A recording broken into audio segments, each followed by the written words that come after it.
Well, thank you very, very much, everyone. And happy Diwali. It's wonderful to see each and every one of you here tonight. And I'm not sure this room has been this animated since I've been here in the last almost 2 years. So it's wonderful to have you. And Amar, thank you so much for that introduction, but thank you especially for Indiaspora's incredible work every single day, mobilizing the Indian diaspora's philanthropic giving around the world. It's making a profound difference. And in fact, you are shining a light every single day, and we're grateful for it. Thank you. To our colleagues at the State Department's Office of International Religious Freedom, led by my friend Ambassador Hussain, as well as our colleagues at the Bureau of South and Central Asian Affairs, led by Deputy Assistant Secretary Jackson, thank you so much for bringing all of us together tonight on what is truly a joyous occasion. We have guests from the diplomatic and religious communities, from the private sector here with us this evening, from all across civil society. Simply to you, it's an honor to host you at the State Department for this first in-person Diwali since before the pandemic. Finally, last but certainly not least, a warm welcome to our colleagues here at the State Department who celebrate Diwali. They contribute to nearly every corner of this department and in posts around the world. Through the perspectives they bring, the ideas that they share, the service that they perform, they reflect the United States' greatest competitive advantage in the world, and that is our diversity. And so we're grateful to have our colleagues with us this evening. So, as you've already heard, and as you know so well, Diwali is a celebration of the most sacred values: love of family, kindness toward loved ones and strangers alike, forgiveness, grace, new beginnings. The holiday also reminds us of the importance of Dharma, good conduct, both in individual interactions and through service to our communities.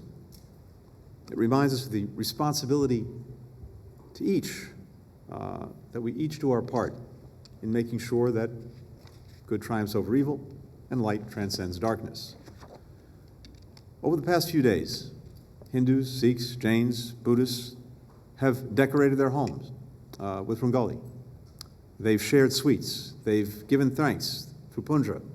They've lit sparklers all around the world, from the streets of New Delhi to the parks of Kuala Lumpur to right down the street at the White House.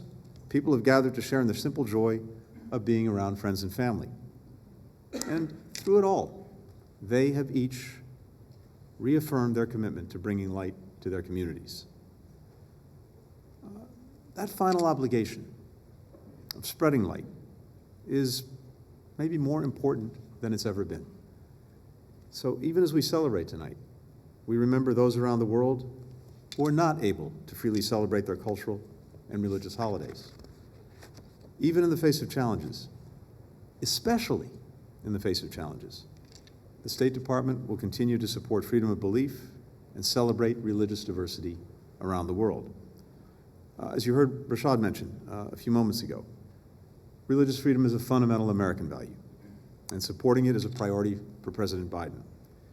It's also an invaluable part of the United States diplomacy because it actually helps us build bonds with other nations and with peoples around the world. One way that we show our support for religious diversity is through helping to preserve vital pieces of cultural heritage around the world. Through efforts like the U.S. Ambassador's Fund for Cultural Preservation, we're helping to restore damaged historic buildings. We're helping to recover lost or stolen cultural objects, like paintings and sculptures. Just this past February, our colleagues at the mission in Australia, in partnership with the U.S. Department of Homeland Security and Indian law enforcement agents, recovered a 500-year-old stolen statue of Hanuman, a Hindu deity, and returned it to the Indian government. Another way that we demonstrate our support for religious freedom is through celebrations like this one, which is one of many happening across the State Department. For example, in our embassy in Abu Dhabi, a guest last week decorated a Rangoli in the main entrance, while at Embassy New Delhi, local staff, community members showcased traditional dances. Each of these efforts Each bond that we build between ourselves and other countries makes it easier to collaborate on so many of the pressing issues of our time.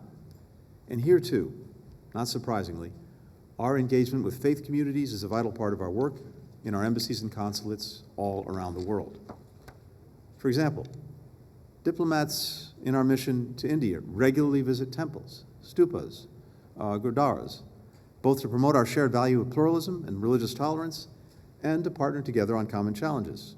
And over the past 2 years, Mission Delhi, across community members of the Hindu, Sikh, Jain, and Buddhist faiths, among others, have hosted vaccination drives in places of worship around the country as part of the overall effort to help more than 25 million Indians get their COVID-19 vaccines. Many of you are already partners in this work. As members of the diplomatic, religious, and civil society communities, you're playing an invaluable role in helping to connect us with local populations abroad and by pushing us to do more to support religious freedom around the world. Please keep it up. We need your energy. We need your initiative. We need your knowledge. We need your expertise.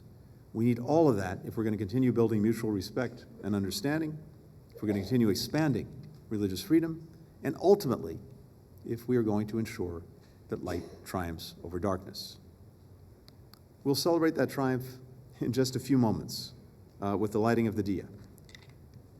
For now, thank you to everybody for being here tonight, for joining in this celebration, for the community that you have formed together, and for the work that you're doing not just in this day and on this happy occasion, but every single day to advance the values and the light that we want to spread. Happy Diwali, everyone.